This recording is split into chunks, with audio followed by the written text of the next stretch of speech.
Hello students, আজকে আমরা পড়ব ক্লাস 6-এর lesson 8 good bye to the moon, অর্থাৎ চাঁদকে বিদায়। এখানে চাঁদকে বিদায় জানানো হচ্ছে। লিখেছেন মনিকা হিজেস। টেক্সটটি পড়ার আগে আমরা জেনে নেব মনিকা হিজেস কে ছিলেন। Monica Hughes was a Canadian author who is specially known for her books on science fiction. Monica Hughes 1925-2003, অর্থাৎ এখানে দেখো 1925-2003, মানে উনি 1925 সালে জন্মগ্রহণ করেছিলেন এবং 2003-এ মারা গিয়েছিলেন। তাহলে মনিকা হিউজেস ছিলেন একজন কানাডা দেশের লেখিকা, যিনি বিশেষভাবে পরিচিত কল্পবিজ্ঞানের বইয়ের জন্য। এখানে দেখো সায়েন্স ফিকশন মানে হচ্ছে কল্পবিজ্ঞান, আর স্পেশালি নোন মানে বিশেষভাবে পরিচিত। তাহলে she also wrote adventure and historical novels. তিনি আরও লিখেছিলেন দুঃসাহসিক এবং ঐতিহাসিক বিষয়ক উপন্যাস। তাহলে অ্যাডভেঞ্চার অর্থ হচ্ছে দুঃসাহসিক এবং হিস্টোরিক্যাল নোভেলস মানে হচ্ছে ঐতিহাসিক উপন্যাস। The text good bye to the moon is an adaption from one of her popular works of science fiction. তাহলে good bye to the moon এই পাঠটি তার একটি জনপ্রিয় বিজ্ঞান কল্পকাহিনী থেকে নেওয়া হয়েছে। লেটস রিড, চলো পড়ি। I sat the dark view room of the space station. আমি মহাকাশ কেন্দ্রের ভিউ রুমে বসেছিলাম। I looked out at the earth. আমি বাইরের পৃথিবীর দিকে তাকালাম। It was somewhat familiar to me. এটা আমার কাছে কিছুটা পরিচিত ছিল। There was a small photograph of the blue planet in our drawing room. আমাদের ড্রয়িং রুমে এই নীল গ্রহটির একটি ছবি ছিল, একটি ছোট ছবি ছিল। স্মল, আচ্ছা আমিটাকে I. Kepler Masterman was born on the moon 15 years back. আমি কেপলার মাস্টারম্যান জন্মেছিলাম 15 বছর আগে চাঁদে। My mother had been dead 5 years ago। আমার মা 5 বছর আগে মারা গেছেন। She had told me stories about the earth. তিনি আমাকে পৃথিবী সম্পর্কে গল্প বলতেন। That excitingly unknown place. সে এক উত্তেজনাপূর্ণ অজানা জায়গা। My father is the governor of the moon. আমার বাবা ছিলেন চাঁদের শাসনকর্তা। He was going an expedition to the earth. তিনি পৃথিবীতে একটি অভিযানে যাচ্ছিলেন। And here was I accompanying him on my first ever journey to the earth. আর এই যে আমি আমার জীবনের প্রথম পৃথিবী যাত্রায় তার সঙ্গী হয়েছি। আই লুক ডাউন অ্যাট আর্থ। আমি নিচে পৃথিবীর দিকে তাকালাম।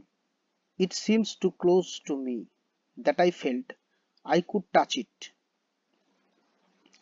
এটি আমার এত কাছে মনে হচ্ছিল যে আমার মনে হলো আমি এটিকে ছুতে পারবো।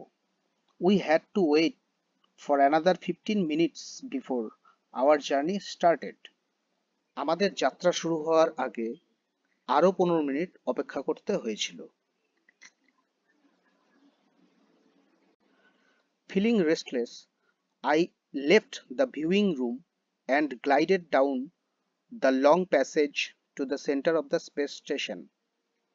ক্লান্ত বোধ করায় আমি ভিউ রুম ছেড়ে মহাকাশ কেন্দ্রের দিকে যাওয়ার দীর্ঘ পথ দিয়ে মসৃণভাবে হেঁটে গেলাম।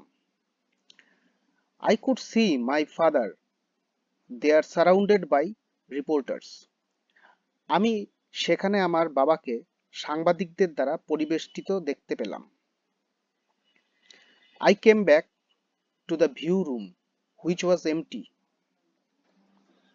আমি আবার ভিউ রুমে ফিরে এলাম, যা তখন ফাঁকা ছিল।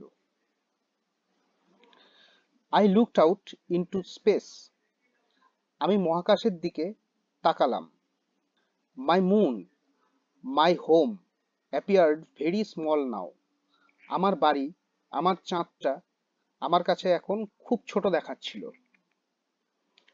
At home, the kids would be getting ready for the party.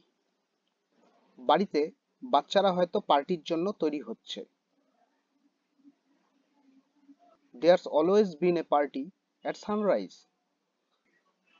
সূর্যোদয়ের সময় সেখানে সব সময় একটি পার্টি হয়। The sun rose only 12 or 13 times a year, so it was something special for us. সূর্য বছরে মাত্র 12 বা 13 বার ওঠে, তাই এটি আমাদের কাছে বিশেষ কিছু ছিল। The sunlight crept slowly across the surface of the moon until finally night was gone. সূর্যের আলো চাঁদের উপরিভাগে ধীরে ধীরে ছড়িয়ে পড়ছিল যতক্ষণ না অবশেষে রাত শেষ হলো। আমরা এখন দেখব নিচের ওয়ার্ডনেসটা হচ্ছে নিচের ভিউ রুম। দেখো ভিউ রুম আমরা প্রথম লাইনে পেয়েছিলাম view room, A room which has a glass panel so that one may look at the outside world. আচ্ছা, ভিউ রুম এমন একটি কাচের জানলা সহ ঘর যেখান থেকে কেউ বাইরের বিশ্ব বা দৃশ্য দেখতে পারে।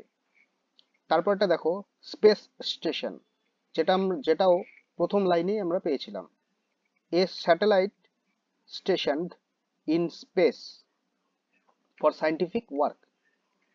মহাকাশ কেন্দ্র বৈজ্ঞানিক কাজের জন্য মহাকাশে স্থাপিত একটি কৃত্রিম উপগ্রহ। গ্লাইডেডটা দেখো শেষের লাইনে, শেষের প্যারাগ্রাফে আমরা পেয়েছিলাম। দেখো এখানে গ্লাইডেড।